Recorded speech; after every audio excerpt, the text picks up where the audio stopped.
Well, I really learned a lot, and I just want to share with you where I'm at. I want to thank my friends from the media that I know that you have to do things because you need to do things because of your job. You need to for the social media people that needs to have likes and need to have followers and has to do things that hindi man lang ako kinuha na ng statement and made those stories. I want to thank you. But I also want to thank my real friends in the media that respected my space, respected my silence, and didn't came out with any story that's not one-sided. I know who you are, and I'll be forever grateful for you guys. And I'm just so fortunate that I have my Lasallian family, the team, the management, and all the people that came up to me and tried to support me because tao rin po ako. Yung suhusgahan niyo po ako nang hindi niyo muna po nakukuha yung totoong storya, syempre po masakit din para sa akin. But nakikiusap lang po ako sana na wag na po tayong maglabas or magbatuhan ng accusation because we are playing this game of basketball and we just wanna enjoy it. And nakikiusap din po ako sa mga tao na tumulong sa akin. Maraming salamat po.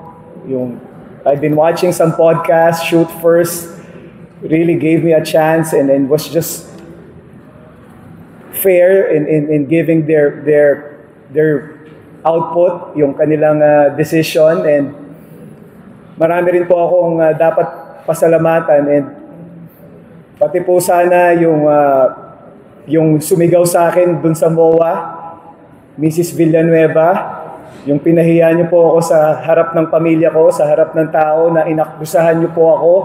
Kaya ako po kayo hindi masagot dahil hindi po talaga ako ang gumawa nun. But sana po, pag nagkita tayo, meron din po kayo ng lakas ng loob na magsabi sa akin na mali po yung inakusahan niyo sa akin. At yung mga tumawag po sa akin ng squatter, maraming salamat din po sa inyo dahil talaga po namang naghirap ako at kung ano man po yung naramdaman o yung na-achieve ko ngayon dahil po pinagsikapan ko. Ang tanong ko lang po, kapag po ba squatter, masamang tao? Kasi po, tinawag po akong squatter eh. So, hindi ko po alam kung saan nanggaling yon. Pero pag squatter po ba, masamang tao na yon? Di ba po, ang squatter, hindi naman po nila ginustong maghirap sila, pero nagsikap sila. Nag-aral sila, nakakuha sila ng scholarship, at ngayon nagkaroon sila ng maayos na buhay, at ginamit nila yung kahirapan nila para maging maayos yung buhay nila para sa pamilya nila. Hindi ko po alam kung bakit po ang squatter sinasabihan ng masama. Yun po yung hindi ko lang alam. At ngayon po, nakikiusap din po sana ako, sana po wag din po natin akusahan yung bata dahil hindi niya po kakayanin yung pinagdaanan ko.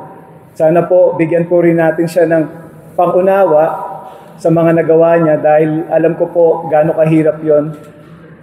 Muli po humihingi po ako ng paumanhin sa bata dahil po sa nagawa kong pagsigaw sa kanya at sana po magkaroon din ng chance na makalimutan na po natin to at sawa na po tayo sa kakabato ng bintang sa ibang tao at sana po maging lesson po sana to sa lahat na kung wala po kayo sanang sure na proof, wag po kayo mag-akusa kasi napakasakit po.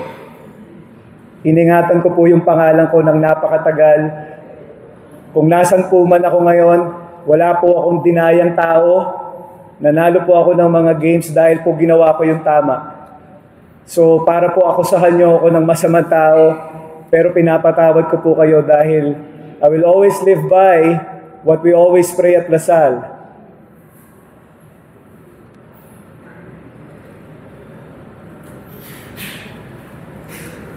I will continue to do all my actions for the love of you. Amen. Thank you po. Amen. Amen.